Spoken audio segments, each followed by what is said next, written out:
Okay, itong pagbabago ni AZ Martinez, no? Oh. Doon sa mga nagsasabi na ito puro lalaki lang, puro lande. O ngayon, nakita nyo yung stocking na pinagdikit nila yung mga hearts, it was her idea. Kaya nabuo ng maayos yung caps ng mga GMA stars. And at the same time ng mga kapamilya stars. And ngayon, may immunity na siya with Bianca. Dahil siya ang nanalo, sila yung nanalo dun sa immunity task. And Bianca even verbally stating na, thank you, sinave mo ko.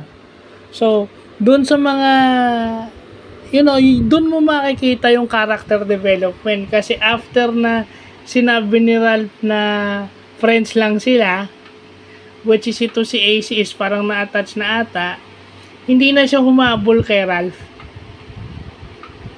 Nag-concentrate na lang siya dun sa kung bakit talaga siya nando. Tingnan yung nangyari. Na-save siya for the third nomination. Hindi na siya mag-overthink ng 1 week. Okay? Ang concern na lang niya is kung sino yung kanyang next duo at kung magkakaroon pa siya ng immunity after. So, yun yung sinasabi na papapalabas mo, yung PBB should make you improve.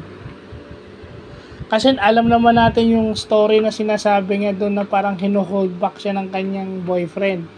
Pero para sa akin, eto sigurong boyfriend nitong si Larkin Castor, after niya sigurong makita yung pinapakita nito ni AC, siguro mamahalin pa niya to si AC paglabas.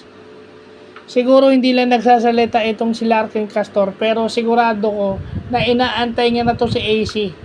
Baka paglabas nito hindi natin alam, baka mas maging stronger pa yung relationship nila. Dahil sigurado ko, based dun sa mga nakikita niya kay AC, at lalo na ngayon may immunity sila dahil nanalo siya dun sa immunity duo task. Talagang magiging proud ka rito. Kung ikaw ang boyfriend nito, dapat maging proud ka. At hindi lang yun. Kaya, ito yung objective Ang objective niya is hindi para sa sarili niya. Para kay Bianca. Para hindi daw niya ma-experience yung being nominated. Kasi alam niya yung experience ng pagiging nominated. Siguro, swerte siya si Ralph yung kaduo niya nun.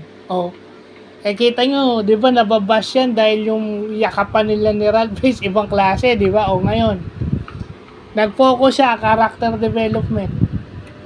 At saka ngayon, nagbabasa na lang siya ng libro. Tumitingin pa rin siya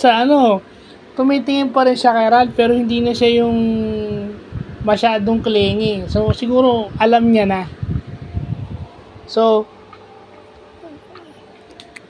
eto ba yung puro lalaki at puro crush lang? Ngayon, kung babalikan nyo yung sinabi ni Dustin Yu, sino ngayon yung puro love team na kitang-kita dun sa live stream na kagigising nyo pa lang, yung yakapan nyo yung yakapan nyo parang yakapang magjowa na kagigising lang, na parang magsisipilyo lang, kukuha lang ng toothpaste, magtutoothbrush, or kaya pagka-toothbrush magyayakapan bigla. Kayo yung lumalabas na puro jowa lang. At doon sa mga taong nagagalit kay Clarice, dagdag ko na lang, hindi nyo kasi nakita yun yung kay Isnir at saka yung kay Bianca. Alam ni Clarice na ang next to Isnir, close siya kay Dustin. So baka makapagsalita siya ulit with Dustin. Hindi natin alam yung probability na ganun.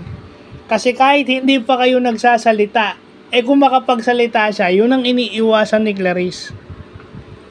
Na baka hindi sadya na makapagsalita sila. Kahit hindi si Dustin na magsalita, kung si Bianca itong magsalita. Ngayon, kung magkalayo sila for how many hours, okay lang. Kasi sigurado naman ako hindi lalabas itong si Dustin ngayon. Ang lalabas itong si Brett Manalo tsaka to si Vince Maristella o yung Brains. Hindi lalabas itong Si Ralph at saka si Dustin, yung Rusty. Malabo. So, maganda kasi nakikita natin yung character development ni AC sa loob ng Big Brother house. So, yun lang po.